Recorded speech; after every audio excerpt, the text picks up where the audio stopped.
Welcome to this new Addon Spotlight. In this Addon Spotlight we're going to look at the Heinkel Hotel Echo 162 Salamander, which is a nice aircraft, as you can see.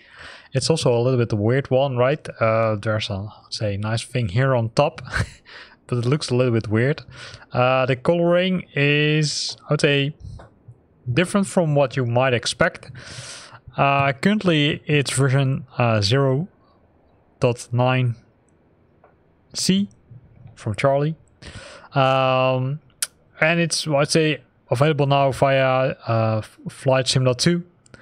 There are several enhancements being made. It's a native project, so it's not, I would say, poured over from another flight simulator or not from FSX, which is really cool.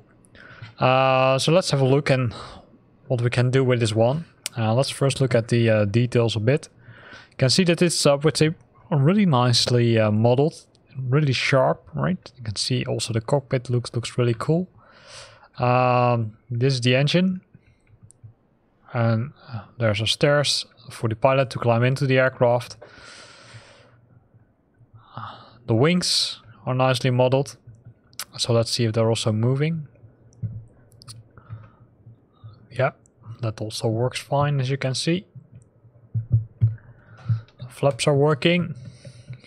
Pretty extreme first step, as you can see, but they are working, so that's cool. So let's see if we can go inside and then start the engines. So the airplane itself comes with multiple liveries by default, so that's cool, right? So you won't only get this one, but also several other ones. There's an issue with the default camera, as you can see currently, and there's something flickering going on and off here continuously, which is sometimes a little bit frustrated. So let me see if I can zoom out, because here's the cockpit, as you can see. So it's a German aircraft, right? That's why everything is in German. You can open the canopy, which is cool because then it opens it. I'd say that's really nice, and you can close it, of course, also using the same button.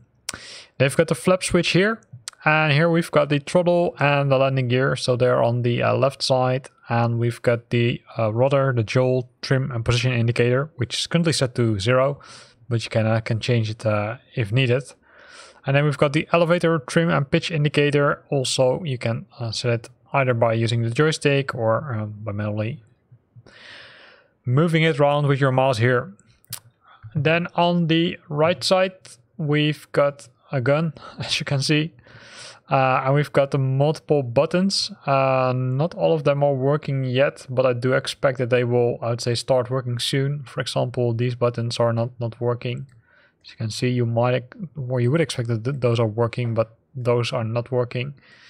Here we've got several buttons, including the start of the engine, but also the battery master, the alternator switch, and several other buttons. So that's all cool. All kind of lights, as you can see, the instrument lights, the cabin lights, and a lot of other things.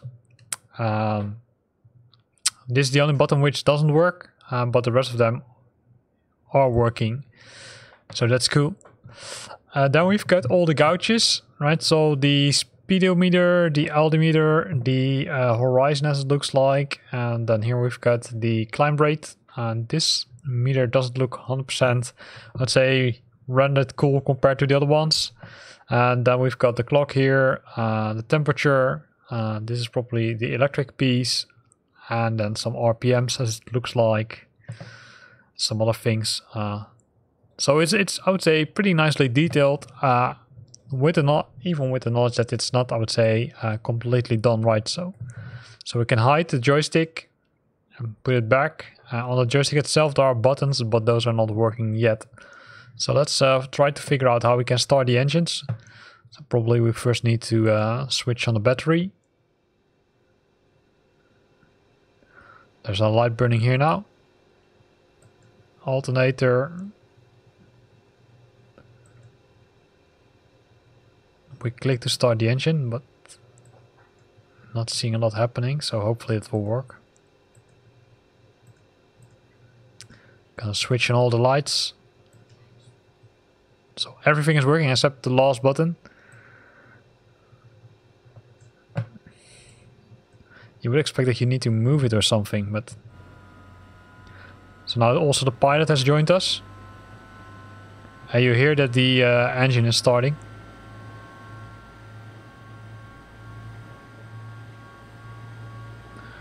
If we look inside the engine, we don't see it turning yet, right? So, but that could be that it's in the, I would say, start phase. Oh. The same is applicable to the lights. Don't see lights burning yet. Oh, wrong button. Blue light coming out of it. Cool. So let's go inside and let's see if we can see something useful on the dashboard.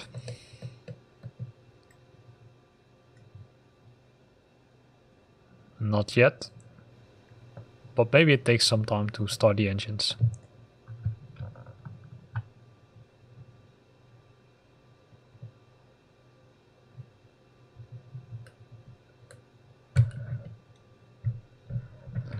Okay, I see the throttle is working. Oh, no, it's requesting. Decides to ask for pushback. Fine for me. So you can see that there are also multiple other, let's say, views. And you can hear the engine starting to make more and more noise.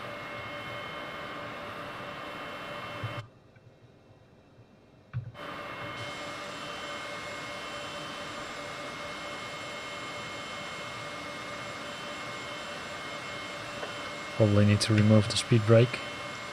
Or the parking brake, I should say.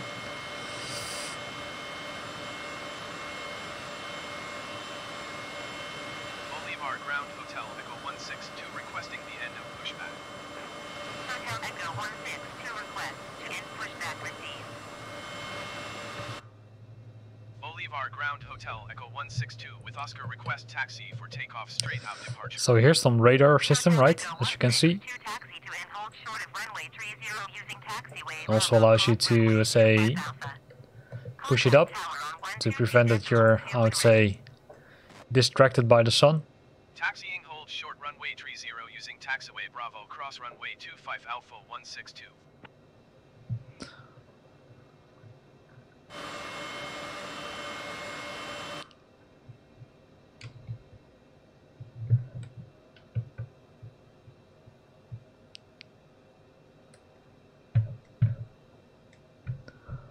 So now we can move around.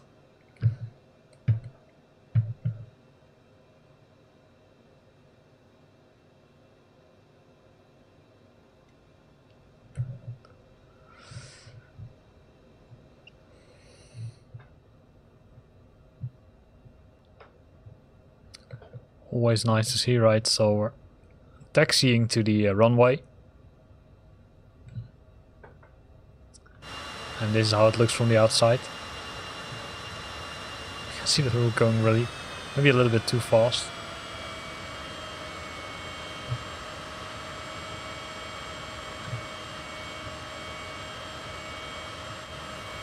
Whoa! Oh, I can't see it.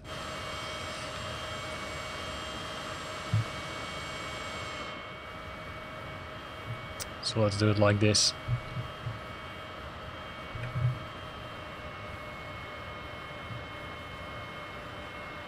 Brakes are working, that's always nice.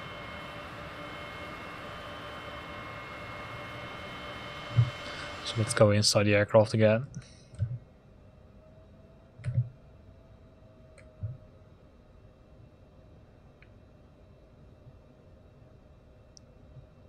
So the installation of the aircraft is really simple, right? You download it from Flight Sim 2, then you extract the zip. Inside the zip you will find the folder which you need to place into the community folder, and there's a nice document let's say included in the zip which describes exactly what to do and how it works. Also some nice I would say charts or some nice I would say photos, pictures. So here we are at the runway.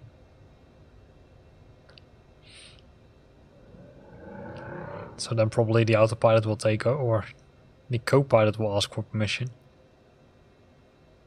Bolivar Tower Hotel, Echo As expected. 162 ready at runway 30 departing straight out.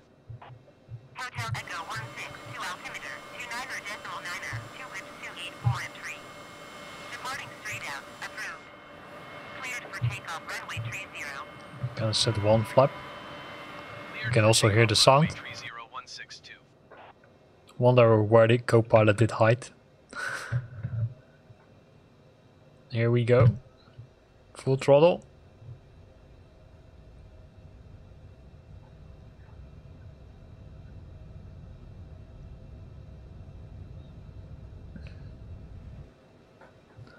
And we're airborne. And goes crazy high.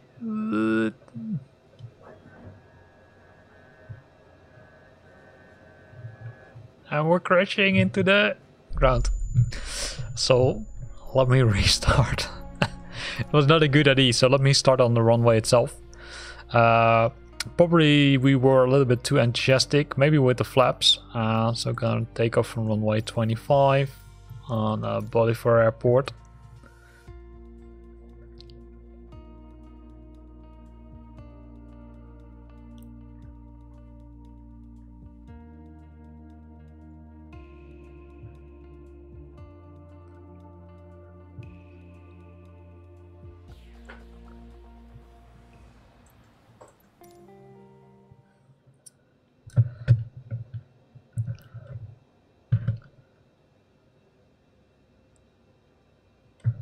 The engine already started?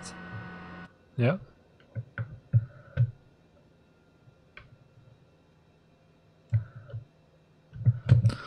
I'm not trying to understand why it does not accelerate.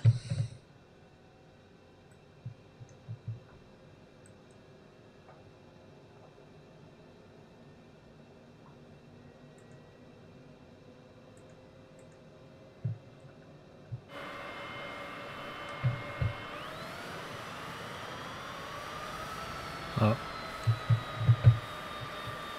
Looks like it's resetting the, or not resetting the throttle. So here we go again.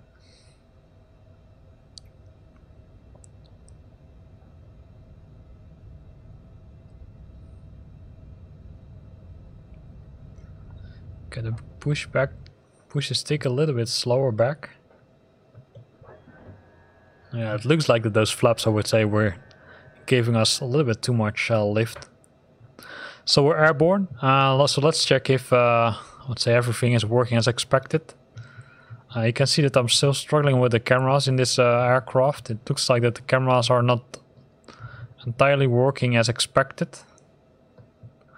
But again, right, it's version 0.9, so that could be.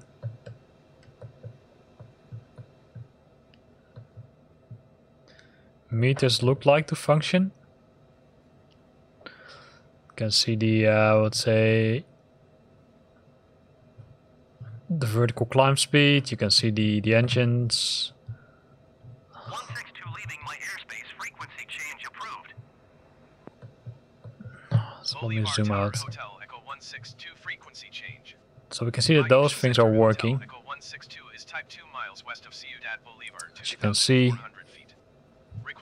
Also this one, I'm not sure what this one is, but the rest is working nicely, which I should say. Here you can see that if we're reducing and increasing the engine.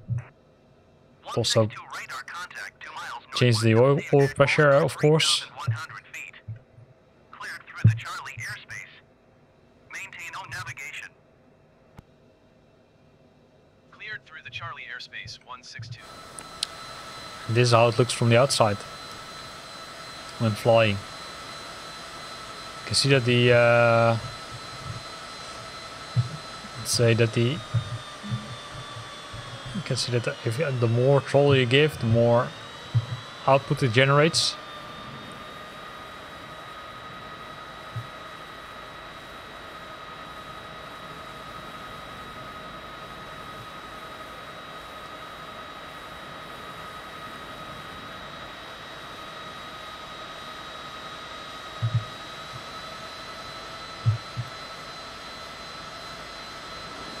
Whoop. That's something which is, I would say, a little bit too sensitive.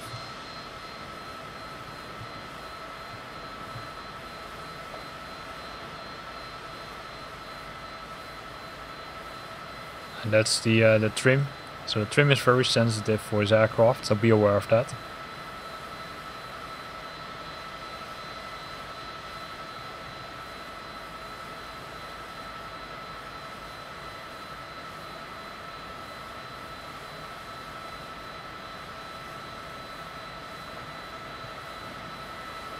But other than that, it's, I would say, it's flying nicely, right? So cool things like opening the cover, right, where the pilot is in, and it's really flexible, right? So you can see moving around. It goes really nice. But then we overstressed it a bit.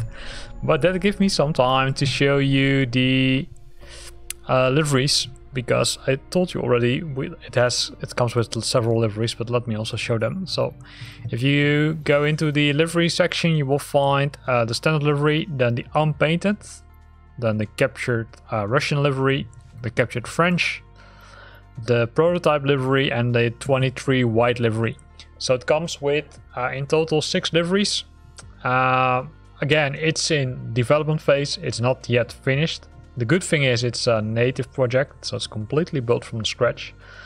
And I like it, right? It's, I'd say, another airplane, which has been added to Flight Simulator 2020. This one's, again, built by the community, so give your feedback to the community and to the owner so they can improve the aircraft.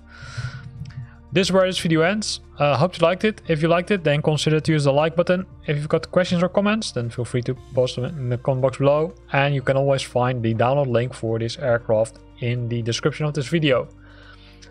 If you want to stay up to date about new videos I'm posting, then consider subscribing to my channel. Thanks for watching and see you next time.